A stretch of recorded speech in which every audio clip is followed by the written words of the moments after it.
The city was loud and impatient, with horns blaring and footsteps rushing past like no one had time to notice anything, especially not a boy like Malik. He sat on the curb outside an old mechanic's garage, his hoodie torn at the sleeve, hands covered in black grease, a wrench clutched tight in his fingers.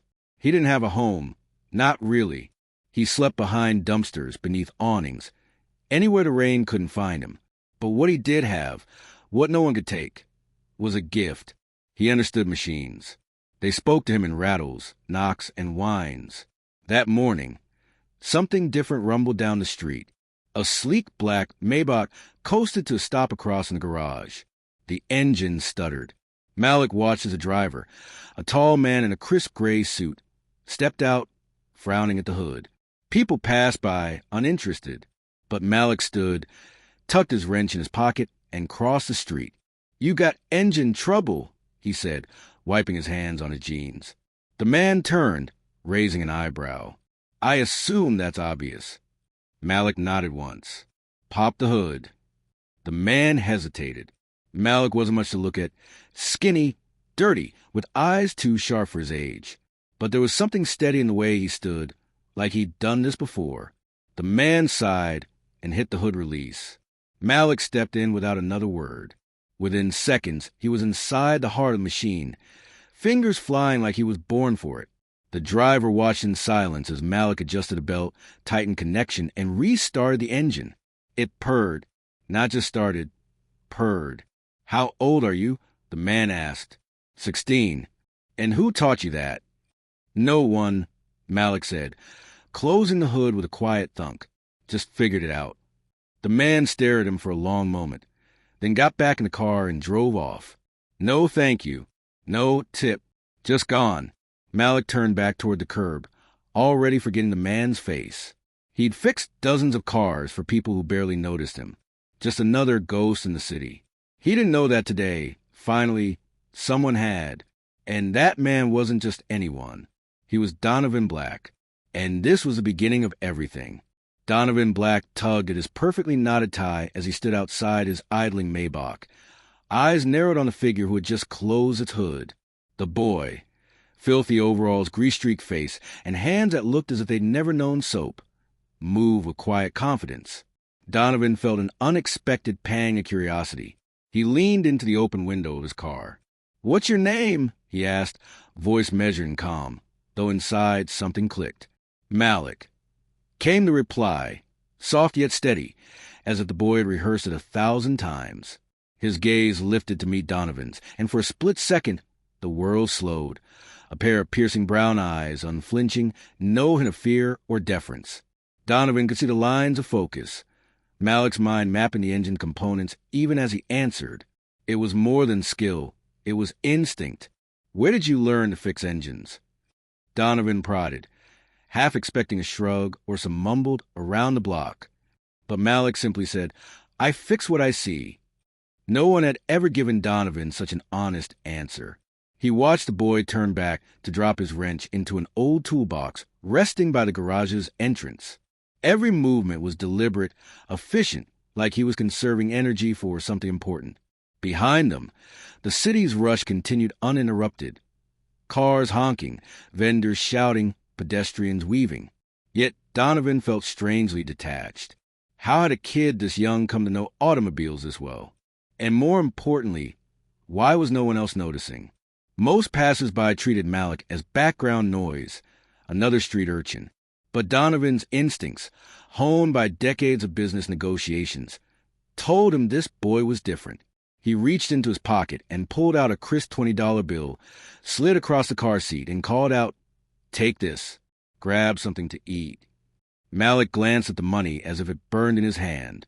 He opened his mouth to refuse, then closed it, eyes flicking up at Donovan's face, reading something there.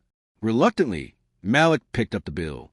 "Thanks," he muttered, crumpling it into his fist. Donovan closed the car door, hesitated a moment, then said, "Stay safe." The words felt hollow, but he didn't know how else to express what was stirring inside him. Malik nodded once, head down, and slipped away toward the corner deli.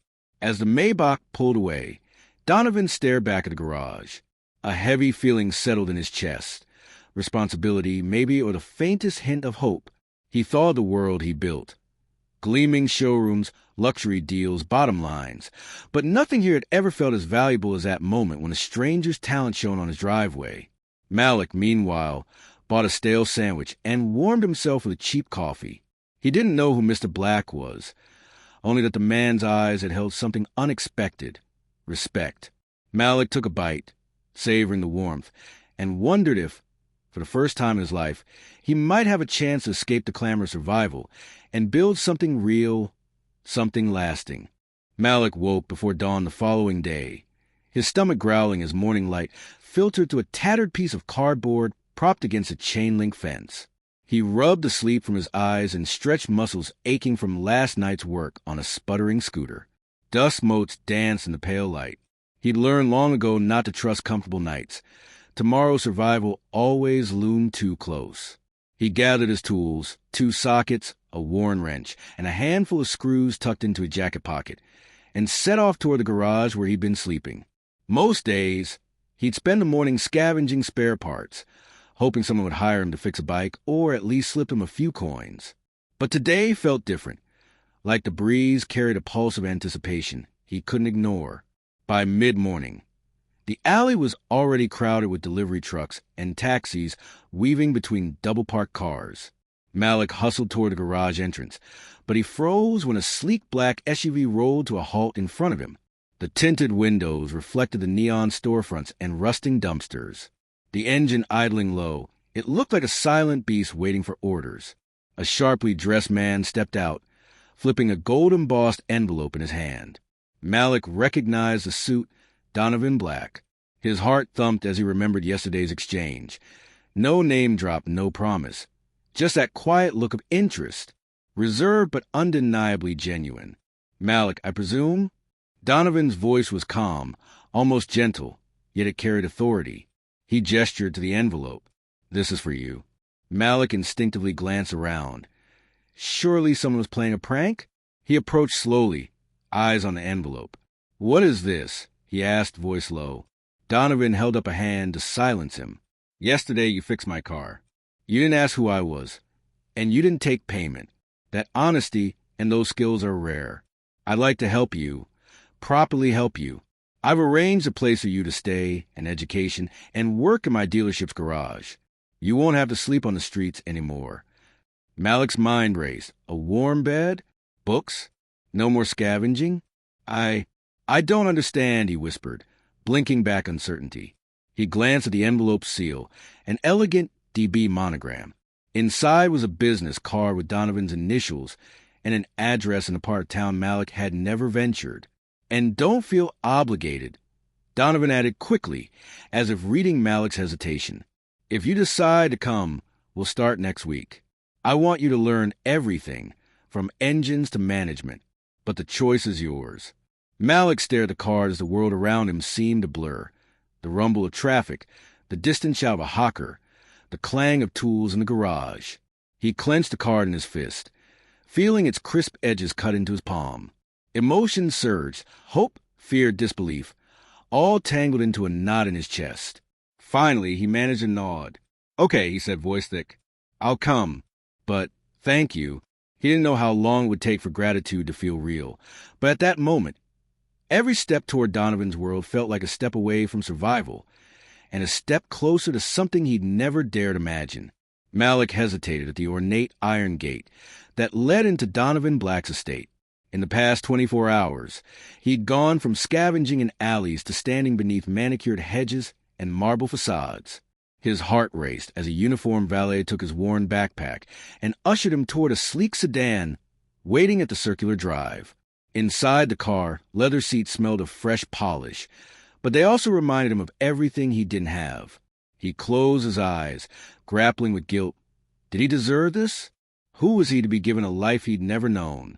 When the car pulled up to a guest house behind the main mansion, Malik saw dorm-like windows glowing warmly against the early evening sky. Donovan walked up to him, unsmiling yet not unkind, and handed Malik a set of new clothes, plain jeans, a hoodie, clean sneakers. Change into these, he instructed. The school begins tomorrow. Malik took the clothes, his hands trembling. He hadn't stepped inside a classroom in months. The last time he sat at a desk, the teacher had looked past him as if he didn't exist. Now, he would be in a proper classroom, learning math, history, English, things he'd never mastered because every hour of every day had been a struggle for survival. He nodded, retreating into the guest house. That night, under a threadbare blanket in a small but tidy room, Malik stared at the ceiling. He tried to imagine himself fitting in. A part of him thought he shouldn't even try, that he'd soon fail or face mockery. Suddenly, the door cracked open, and Donovan slipped in, carrying 2 steaming mugs of tea. "You'll need this," he murmured, placing one on the small bedside table.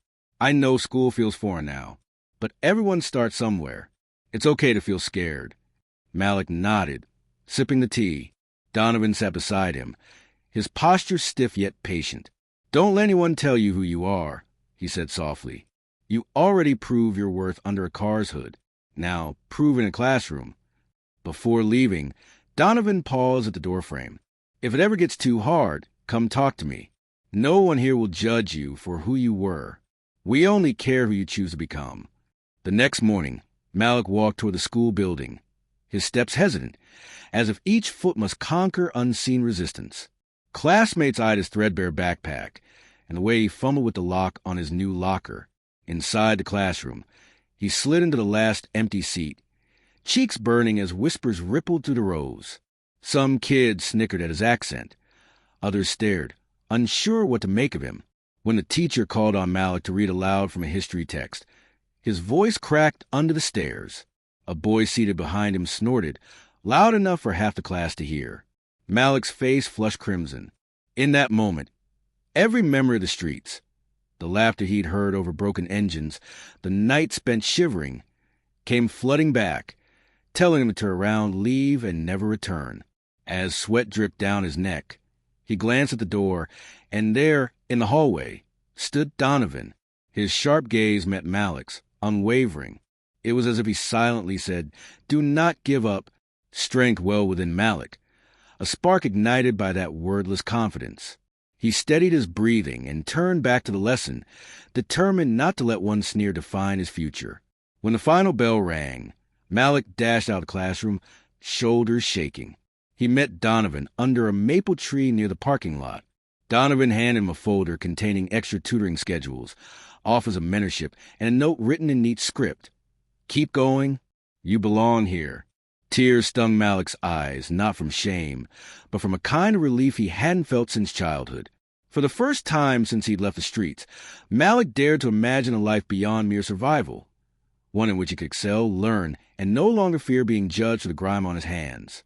He tucked the note into his pocket and squared his shoulders. The fire of determination burned bright. He would not let this chance slip away. Malik spent his first weekend at the dealership's design lab, fingers trembling with excitement as he stepped between gleaming prototype frames and scattered engineer sketches. Donovan had given him one simple task: observe. But Malik couldn't help himself. While the others grabbed coffee or chatted about last night's game, he slipped quietly to a drafting table cluttered with engine blueprints. He stared at a partially completed schematic for a compact hybrid engine, eyes widening as he recognized the clever placement of the turbocharger to maximize airflow, a technique he'd only ever applied instinctively. He traced the lines with a greasy fingertip, as if to imprint each curve into his memory. "Don't touch that," a senior engineer snapped, startling him. Malik froze, palms tensing over the blueprint. But before the engineer could lecture him, Donovan appeared, expression calm but firm. "He's welcome to look," Donovan said, placing a hand on Malik's shoulder. The engineer backed off, muttering under his breath. Malik nodded his thanks, heart pounding. For the first time, he felt neither entirely out of place nor unworthy of standing among these seasoned professionals. That night, Malik sneaked back into the lab after hours. He ripped a blank roll of tracing paper from the printer station and spread it across a drafting table, illuminated only by a single desk lamp. He sketched his own design, a miniature electric motor that could integrate seamlessly with existing fuel systems. He calculated gear ratios, estimated energy outputs, and refined every line until his wrist ached. When he finally stepped back, The prototype felt alive, a living blueprint that pulsed with possibility. But the real test came the next day. During a presentation, the senior engineer unveiled a brand new hybrid concept designed to beat competitors. Malik recognized a fatal flaw. The cooling system's vents were oriented backward, which would cause the engine to overheat under heavy load. His stomach twisted as he watched the room applaud the schematic without noticing the error. When Donovan asked if anyone had questions, Malik's mouth went dry. Every instinct screamed to stay silent, to avoid drawing attention. But guilt burned hotter than fear. He stood up, voice shaking, and addressed the group. "Excuse me, sir, Mr. Black. I believe the cooling vents need to be reoriented. Otherwise, the engine will exceed optimal temperatures under acceleration." A hush fell. The senior engineer shot Malik a withering glare, muttering, "Kids these days." But Donovan didn't flinch. He walked around the table, inspecting Malik's hand-drawn notes. Then he placed his hand on Malik's shoulder and nodded. "He's right," Donovan said simply. The room erupted in chatter as engineers scrambled to adjust their calculations. Malik sank into his chair, heat rising to his cheeks, but relief flooded him. In that moment, he realized his knowledge, from greasy street engines to polished lab prototypes, carried real weight. By late afternoon, the corrected blueprint was ready for the machine shop. As the first parts were machined, Malik watched the metal hum beneath the lathe with reverence. He'd broken through a barrier. No longer just a street kid fixing broken cars, but a rising engineer whose insight could save time, money, and even reputations. He glanced toward Donovan, who offered a small, proud smile. In the glow of fluorescent lights and the steady drone of machines, Malik felt invigorated. He'd escaped the gutter and plunged headfirst into the fire of ambition, and he was determined to forge something extraordinary. 2 weeks later, the Malik effect was more than whispered rumor. It was becoming legend.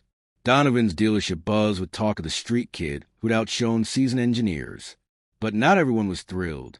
Across the lab, Simon Harrow, a senior assistant who'd been overlooked when Donovan promoted Malik, watched with simmering resentment. Simon prided himself on decades of experience. Yet today a teenager had stolen his thunder. He vowed to prove who really earned his seat in Donovan's circle.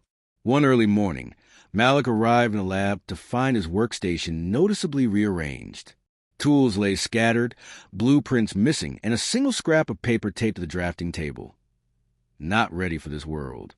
Confused, Malik rifled through his bags. His personal notebook, filled with late-night sketches and engine notes, had vanished.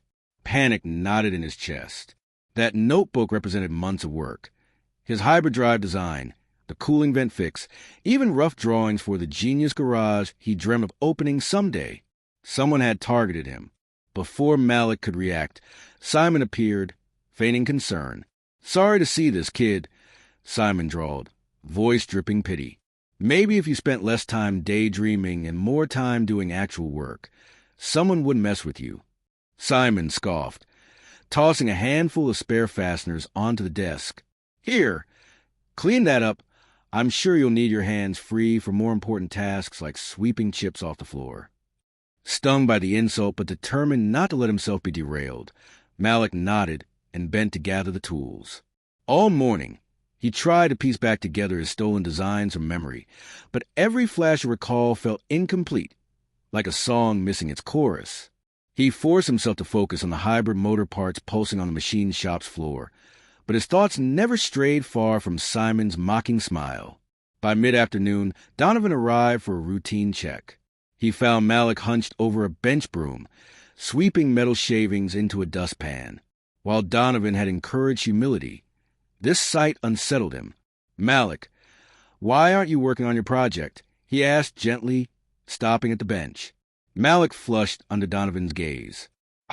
Someone took my notebook. I'm trying to reconstruct the design from memory, but..." He gestured to the broom, ashamed. Donovan's jaw tightened. He crouched to inspect the work area. "This bench should have your CAD files, not a broom. Walk me through what happened." Even as Malik explained, Simon hovered nearby, eyes flicking between them, face schooled into a somber expression. Later that evening, Donovan summoned Malik to his private office, a sleek space lined with awards, prototypes, and a single window overlooking the glowing city skyline. Malik entered, notebook clutched to his chest, every muscle tense. "Simon says he saw you messing with equipment early today," Donovan said, voice measured but eyes flinty. "He reported you were in the engine test bay when you shouldn't have been." Malik felt heat rise to his collarbone. "That's not true, sir. I came in on time, went straight to my station. I didn't touch anything but that broom after I realized my notebook was missing." Donovan folded his hands. "I checked the security logs. Simon used your ID badge to swipe into restricted areas this morning, twice, then left in a hurry." He paused. "Simon's been undermining you. I'm going to review the footage." Malik's relief flared into bitter disbelief. Simon would stoop so low. "Thank you," he whispered, voice cracking. "No," Donovan interrupted, stepping closer. "No, thank you. We protect our own, especially when someone tries to tear them down." He opened a drawer and handed Malik a replacement notebook, thick leather-bound, with crisp blank pages. "Use this. And Malik, trust that your skills speak for themselves. Don't let someone else's insecurities silence you." The next morning, Donovan confronted Simon in the workshop. Engineers paused mid-task as Simon's face narrowed into a mask of fury. Donovan held up a tablet, showing grainy security footage of Simon rifling through Malik's desk and pocketing the notebook. "I don't tolerate sabotage," Donovan said quietly. He fed a quick command into the tablet. The footage streamed across the showroom monitors for everyone to see. Simon's foot swung toward the screen, but he thought better of kicking it. Wordlessly, Donovan escorted him out. No warnings, no second chances. As Simon's footsteps faded, Malik stepped forward and retrieved his old notebook, found by security shoved under a filing cabinet. He thumbed through the pages, a wave of gratitude and determination washing over him. With Simon gone and Donovan's unwavering support, Malik felt emboldened. He settled at his bench, opened the new leather notebook, and began to redraw his blueprints from the fragments of memory he'd nearly lost. Each line felt sharper, more confident, as if every stroke healed the wounds Simon had inflicted. That night, as the city lights flickered outside the lab's windows, Malik completed the corrected hyperdrive design. When he turned to tell Donovan, the older man was already watching, this time with pride instead of vigilance. Without a word, Donovan extended his hand, and Malik clasped it firmly. Words weren't needed. In that handshake lay acknowledgement. Malik's talent was undeniable, and now no one could stop him from forging his path. After Simon's departure, the atmosphere in Donovan's facilities shifted. Engineers who once sneered now offered hesitant nods of respect. Early one morning, Malik was summoned to the Design Lab's conference room. A polished plaque sat on the table, engraved with his name and the words, "Young Innovator Award." Donovan stood at the head of the room, beaming. "You convinced every one of us with your diligence and brilliance," he said. "This award recognizes your hyperdrive design. Your insight saved us thousands in rework costs." As Malik accepted the plaque, an unexpected pride swelled in his chest. His work was no longer judged by his background, but on its own merit. That afternoon, Donovan arranged for Malik to present his design at a national youth engineering competition. Dozens of talented students from universities and technical schools filled the auditorium. Malik's heart hammered as he set up his poster board.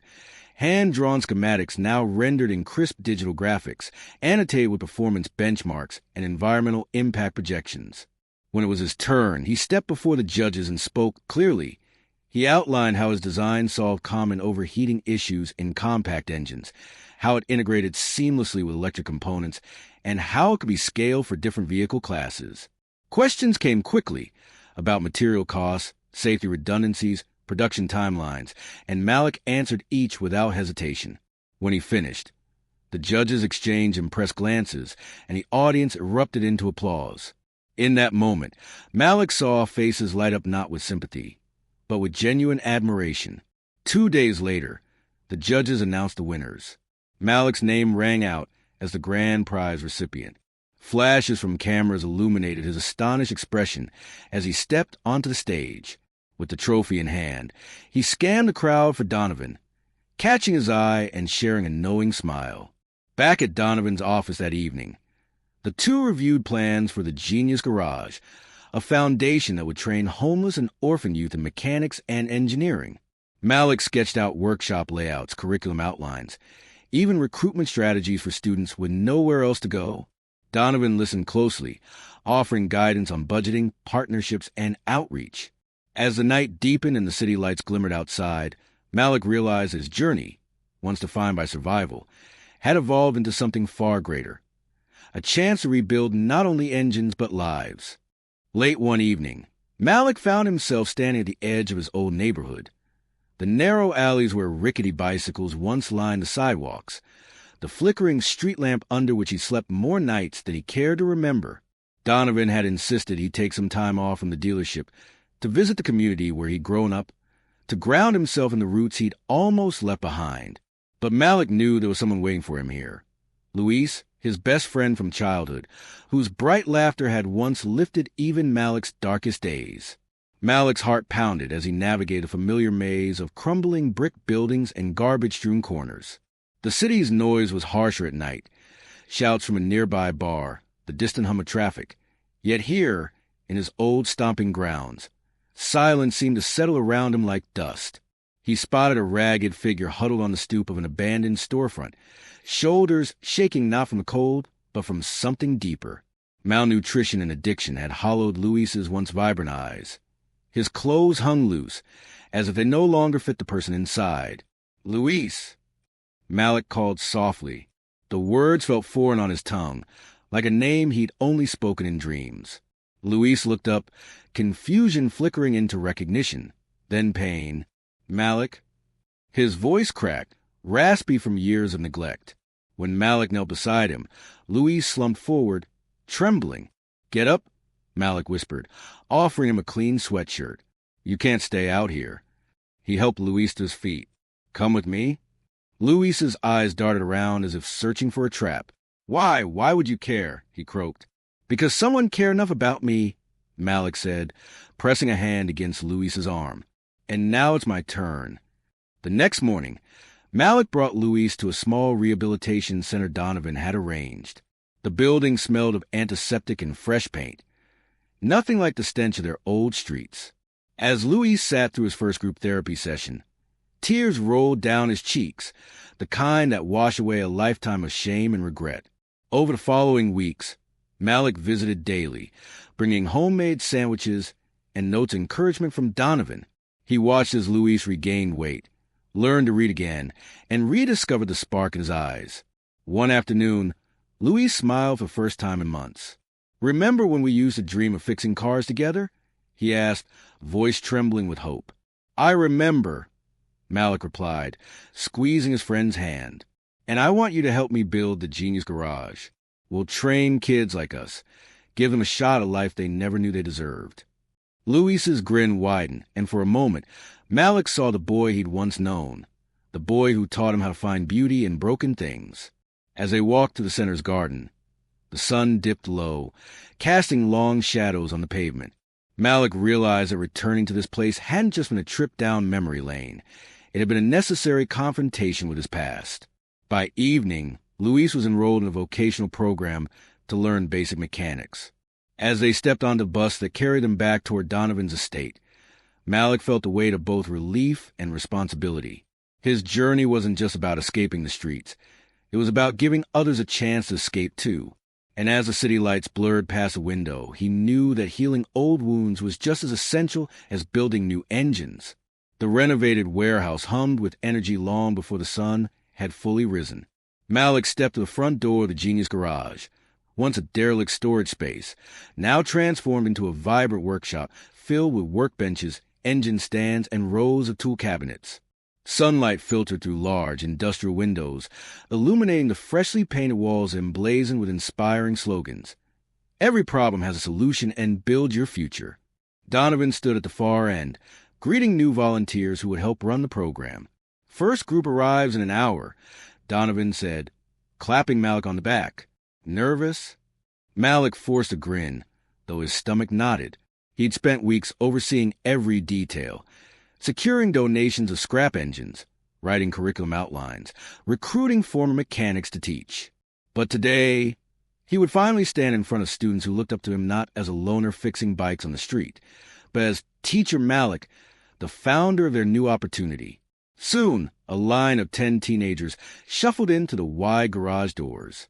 Their clothes were threadbare, faces guarded. Some glanced at each other nervously, as if unsure why they'd been invited. Malik stepped onto a raised platform, an old engine block repurposed as a makeshift stage, and cleared his throat. "Welcome to the Genius Garage," he began, voice steady but earnest. "A lot of you have been where I was, sleeping on sidewalks, doing odd jobs to survive. You learned how to fix things not because you loved it, but because it kept you alive. Here, I want to teach you how to use those same skills to build something more than survival.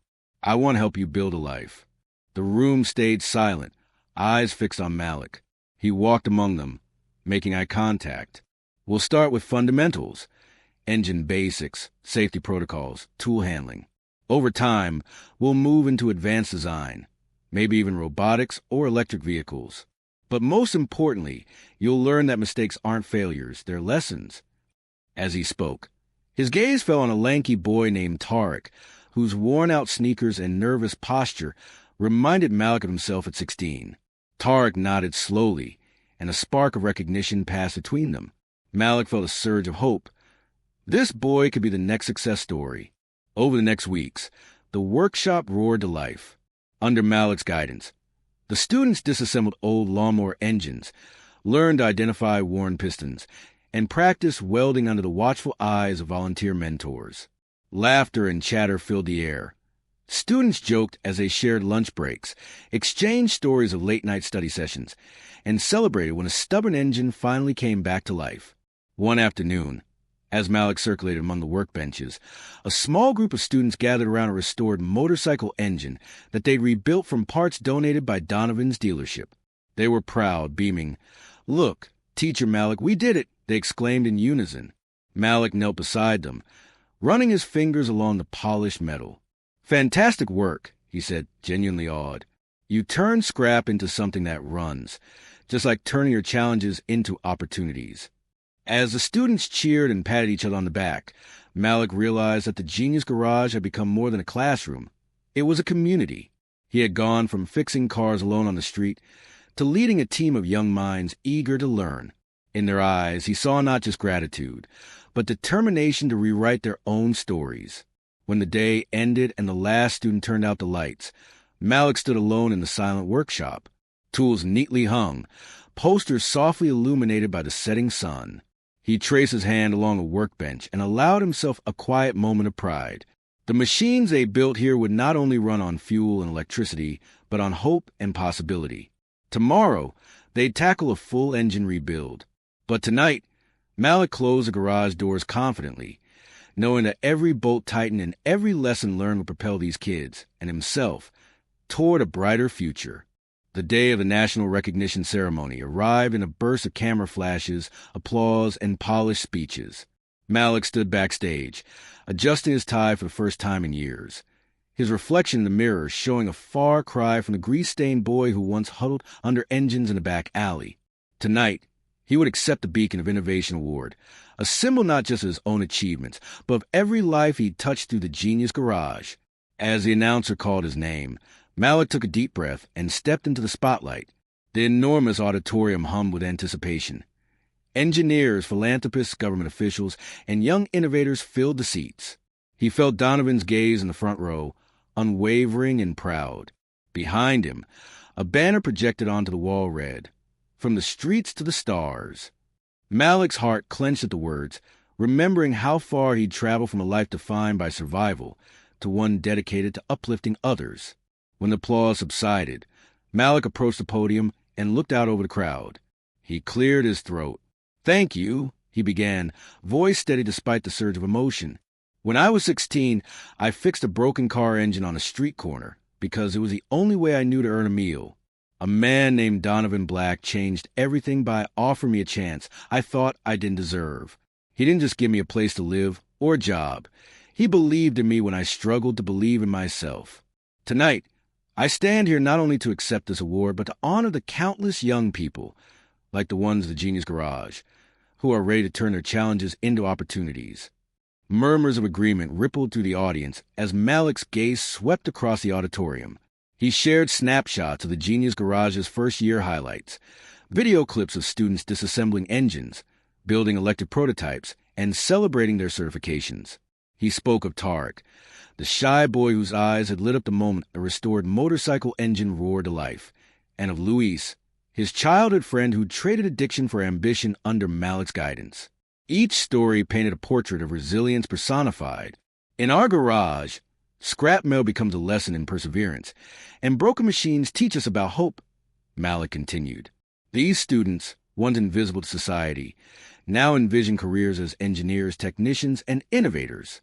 They remind me daily that talent and determination know no address or zip code. The audience rose to its feet, applause thundering as Malik paused, swallowing a lump in his throat. He lifted the crystal beacon trophy high, catching the light in a prism of brilliance. After the ceremony, Malik and Donovan walked through the lobby, where attendees congratulated them. A young woman approached, tears in her eyes. "You saved my brother's life," she said. "He joined your program 6 months ago, and now he's back in school, chasing his dream of becoming an aeronautical engineer." Malik nodded, pride swelling in his chest. He reached out and squeezed her hand, remembering his own disbelief when Donovan first offered him a future. Later that evening, Donovan and Malik returned to the Genius Garage's headquarters. The warehouse was quiet except for the soft of machinery left running, part of the after-hours lab where students worked on community service projects, building solar-powered water pumps for a remote village. Donovan watched the silhouettes of young technicians leaned over workbenches, their determined faces illuminated by LED lamps. He turned to Malik, who stood at the entrance, arms crossed, a satisfied smile on his face. "Look at them," Donovan said quietly. "Did you ever imagine this when you fixed my car that day?" Malik shook his head. "Not in my wildest dreams. I just wanted to survive. Now we're giving others the chance to thrive." They moved through the workshop, passing stations labeled engine repair, electric powertrain, and robotics. At each station, student teams tinker with engines and circuitry, collaborating like seasoned professionals. In the corner, Tarek and 2 classmates guided younger students through a welding tutorial, their laughter echoing across the open space. Finally, Malik stopped at a wall displaying framed photographs. The day he arrived at Donovan's estate, his first award plaque, the opening ceremony of the Genius Garage, and countless snapshots of students' proud faces. At the center of it all was a photo of a younger Malik, crouched by a broken Maybach, wrench in hand. Unaware that his impromptu fix would set this entire story in motion, he placed a hand over the frame. "I'll never forget where I came from," he whispered. Donovan laid a steady hand on his shoulder. "And that's why you'll never lose sight of where we're going." Malik exhaled, sensing a profound completion and simultaneously a new beginning. As the overhead lights dimmed and the workshop's night shift hummed to life, he realized that the journey had circled back, from a boy who learned to survive by repairing broken machines to a man who now helped rebuild broken lives. In that moment, under the glow of fluorescent tubes reflecting off polished metal, Malik understood that his greatest invention wasn't an engine or a prototype. It was hope itself, shared and multiplied in every student who walked through the Genius Garage's doors. Thank you for reading. What did you think of the story? Please leave your thoughts in the comments. Let me know which chapter was your favorite and what twist you'd like to see next. If you enjoyed it, don't forget to like and subscribe so you won't miss future stories. Your feedback means a lot, so share any ideas or suggestions you have. Thanks again, and I'll see you in the next chapter.